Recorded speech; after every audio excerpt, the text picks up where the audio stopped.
Alors je vais pas être très originale, je pense. Pas très originale et en même temps un peu radicale dans le propos puisque, je pense que c'est le capitalisme le problème majeur dans le monde en ce moment. En tout cas, la philosophie du capitalisme. Cette idée que, il faut, séparer, le sachant du faiseur. Pour mieux pouvoir régner sur l'humain, devoir, séparer savoir, savoir-faire et mise en œuvre. Eh bien, essayer de travailler à la réappropriation de ces savoirs et de ces savoir-faire en collectif. Pour nous, l'autonomie à l'atelier paysan, c'est de faire le choix en collectif et en connaissance de cause des dépendances qu'on accepte d'avoir. C'est ça la piste, c'est pouvoir se réapproprier ça au collectif et dans toutes les strates de la société. Je dirais qu'on est des agrégeurs de savoir et des colporteurs. Une de nos premières tâches, ça a été d'aller faire le tour des fermes pour voir quels étaient les outils que d'autres avaient déjà développés par ce savoir. Et on a d'abord commencé par faire des tournées de recensement d'innovation paysanne. On est d'abord des personnes qui avons recensé et permis de colporter et de mettre ce qu'on appelle au pot commun. Il y a plein de choses qui existent déjà. En agriculture, il y a beaucoup de formats coopératifs qui existent et qui sont pas toujours très bien exploités, ni très finement exploités. Il y a la CUMA, qui est plutôt de la coopérative de mise en commun d'outils, qui est quand même un objet qui existe, avec un réseau national, des réseaux régionaux, et puis des incarnations au local, qui partent toujours du besoin des paysans pour faire ces communs. D'ailleurs, on est en train de commencer à travailler avec ces réseaux-là, nous, de notre côté. Il y a aussi tout l'imaginaire qui est en train d'être développé par notamment les réseaux CIVAM, etc., autour des installations collectives. Donc, on reste quand même persuadé que faire du collectif reste la solution, l'hypothèse pour sortir de cet aspect néfaste du capitalisme. Je dis pas nécessairement le capitalisme en entier, mais son dogme de base nous plaît peu et on trouve finalement que travailler sur les communs, on est dans cette veine-là, on va dire. Personnellement, je suis un peu happée par mon travail, par mes métiers, parce que j'en ai plusieurs en même temps en ce moment. Je suis directrice de l'atelier paysan depuis juin. Je suis formatrice en CFPPA en viticulture. Et puis, je suis viticultrice. Ça me fait des semaines très, très, très, très denses qui laissent peu de temps au militantisme strict. Et du coup, c'est par ce que j'enseigne en viticulture que je fais du militantisme au quotidien et puis aussi dans ma fonction de directrice de l'atelier paysan. On essaye, dans notre travail quotidien, dans les différents aspects qu'on développe à l'atelier, de le contrer, notamment par cette tentative, nous, le mot de réappropriation des savoirs et des savoir-faire. Je pense que par la production de savoir, le colportage de ces savoirs, cette mise à disposition au pot commun de la connaissance et puis le travail autour de l'éducation populaire, l'acquisition de connaissances de cause collective et le plaidoyer politique, c'est vraiment sont tous les curseurs que va bouger l'atelier paysan en tant que structure pour pouvoir essayer de changer ce monde et d'avoir un avenir qu'on considère plus désirable. Essayer de faire transformation de société par l'agriculture et par l'alimentation sous le prisme de l'outil, entièrement dans ce sens-là. Les deux fondateurs sont un salarié du réseau de l'agriculture biologique et un paysan maraîcher super bricoleur. Et ils voulaient développer le maraîchage en planche permanente, qui est une des formes, on va dire, un peu permacole du maraîchage. Et en fait, très rapidement, ils se sont rendus compte qu'il n'y avait pas les outils nécessaires à la mise en place de cet itinéraire technique-là. Donc, ils se sont dit, bah, pas grave, on va les construire. Et ils savaient de sources sûres que c'était une question que d'autres se posaient. Donc, le choix a été fait directement de la mutualisation des outils et puis de cette mise au pot commun. La Creative Commons, pour ça, nous est très utile et que ça permet de mettre nos plans sous protection juridique, sans les bloquer complètement, sans que ça ne nous coûte d'argent, puisque c'est une licence qui est gratuite, en empêchant aussi, du coup, l'industrie de se saisir de ces plans et de ces outils développés pour les commercialiser. Il y a d'autres structures qui font la même chose à travers le monde. Je pense notamment à Farm Hack aux États-Unis, qui sont un collectif aussi qui agrège du savoir et des savoir-faire autour des outils qu'ils autoconstruisent. On a eu une première phase qui était une phase de colonisation géographique, avec à la fois les camions ateliers qui rayonnent sur le territoire français, mais on a aussi sédentarisé 3 ateliers physiques. On a un en Auvergne-Rhône-Alpes à Renage, On en a un en Occitanie à Féline-Minervois et puis on en a un en Bretagne à Saint-Nolff. Et on s'est rendu compte que entre le coût de l'atelier et le coût de la masse salariale, ça coûte vite très cher. Au vu de cette constatation, au bout de 10 ans d'activité, grossir, ça marche pas pour nous.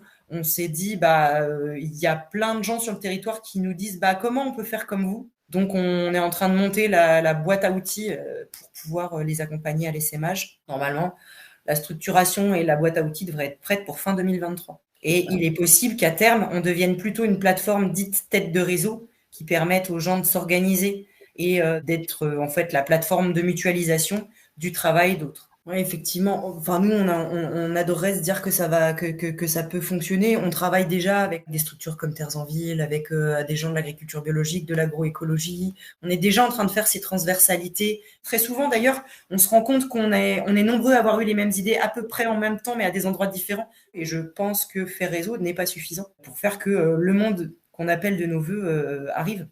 Il faut trouver un moyen collectivement de changer le rapport de force. On fait partie du pôle impact où on est 10 structures à travailler ensemble, donc Terre de Liens, Accueil Paysan, Réseau Civam, les AFOG, la FADEAR.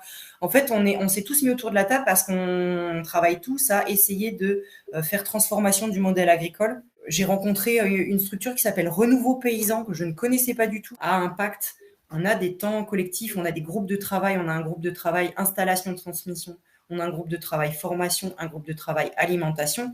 Et là, on est en train de monter un groupe de travail métier et aller le poser pour pouvoir ensuite proposer de la formation au métier de paysan. Donc, on essaye de construire ces communs. Et le problème, c'est toujours les deux mêmes. Et je pense que vous vous retrouvez confrontés aux mêmes, c'est le temps et l'argent. Et je trouve qu'on gagnerait à avoir plus d'échanges sur la low-tech à travers le monde, parce que je reste persuadée qu'il y a eu plein de bonnes idées partout et que il faut échanger. Un des gros derniers envois pour nous, ça a été Nouméa et Tahiti. On a des formateurs sur place, on a aidé à développer des outils, notamment planteuses d'ananas, etc. On a eu des projets avec le Québec aussi, je sais, le Québec, la Belgique. Dernièrement, on a été contacté par Longomaille pour les accompagner dans le projet en Transcarpathie, justement. Alors, c'est toujours complexe pour nous de nous associer à des structures très politisées. Et puis, là, la requête, c'est d'aller former en Ukraine en ce moment. Je dois vous avouer que c'est en ce moment. C'est assez compliqué. On est entre victimes de notre succès et en profonde instabilité financière et politique interne.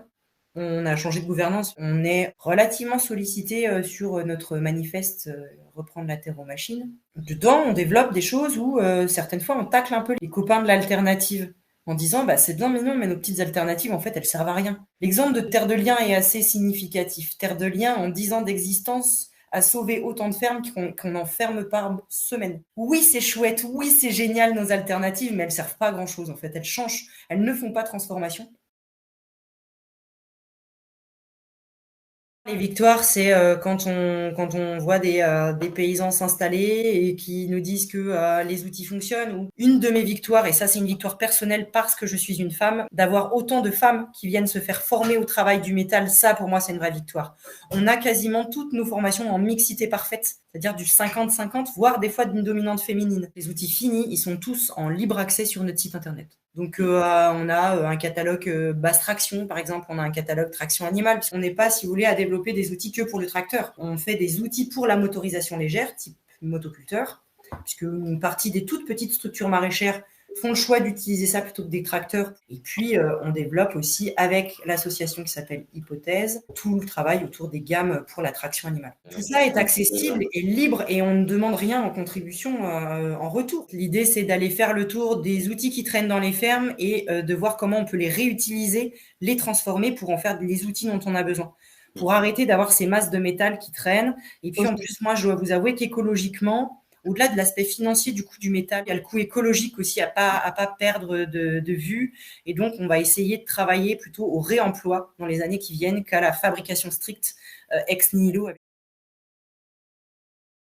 Je crois que c'est faire un métier qui a du sens. C'est de se dire certes, on travaille et donc on a un salaire et tout ça, mais qu'on contribue aussi à rendre le monde un peu meilleur chaque jour. Ça reste quand même une satisfaction qui est partagée par tous à l'atelier, en tout cas par tous les salariés, Ce qui fait qu'on a une certaine typologie de salariés qui sont à la limite du militantisme. On est séparés en 4 collèges. On a le collège principal qui est le collège des paysans, paysannes et fondateurs. On a un collège des salariés, on a un collège des assos de soutien et puis un collège des partenaires. Les pondérations de vote sont pas les mêmes. Il y a beaucoup de partage d'expériences. Ce qu'on appelle l'éducation populaire reste quand même notre socle de partage de connaissances et de compétences à l'atelier paysan. On apprend chacun les uns des autres au quotidien et c'est notre façon de faire et c'est aussi notre façon de former. J'étais assez engagée, assez militante et ça, je crois aussi que ça fait partie de ce qui libère dans ce qu'on fait. Il y a votre dernière question qu'on n'a pas encore abordée, mais qui, je pense, est plutôt une question de fermeture, sur la multiplication des actions et les changements pour essayer de dépasser notre problème. Je pense que c'est évident qu'on est dans la nécessité de s'organiser, de se fédérer, de se structurer pour changer le rapport de force, mais c'est ce que je vous ai dit tout à l'heure. Et là, pour le coup, j'aurais envie que ça soit fait dans la transversalité, c'est-à-dire que tous les gens qui portent cette envie de réappropriation, que ce soit les écolieux, les tiers-lieux, les structures de l'ESS, les structures de la ruralité et j'en passe, on aspire tous au même futur. Si on appelle le même monde de demain de nos voeux, en tout cas dans l'utopie qu'on porte chacun à nos endroits, je pense qu'il y a quelque chose vraiment qui est fédérateur, qui fait des communs. Et il faut qu'on se structure comme d'autres se sont structurés avant. Et justement, nous, on souhaiterait restructurer les campagnes. Pour nous, le Covid est un signal d'alerte de l'ultra-urbanisation et de ce que ça peut engendrer, d'être tous empilés les uns sur les autres. Et on aimerait que le bâti agricole soit à nouveau habité par 10, 15 familles. Quand on a besoin d'aide à la ferme, sur les périodes de récolte notamment, et que les enfants viennent aider le soir et que les gens viennent filer un coup de main le week-end et qu'il y a à nouveau toute cette structuration en fait de la campagne, on l'appelle à nouveau de nos voeux parce que on pense qu'elle contribuait à la fois à une meilleure connaissance des autres et donc je pense à moins de peur et moins de communautarisme et en même temps à quelque chose de plus proche de la nature, de plus connecté. Le monde urbain, il doit accepter d'avoir de l'agriculture en lui.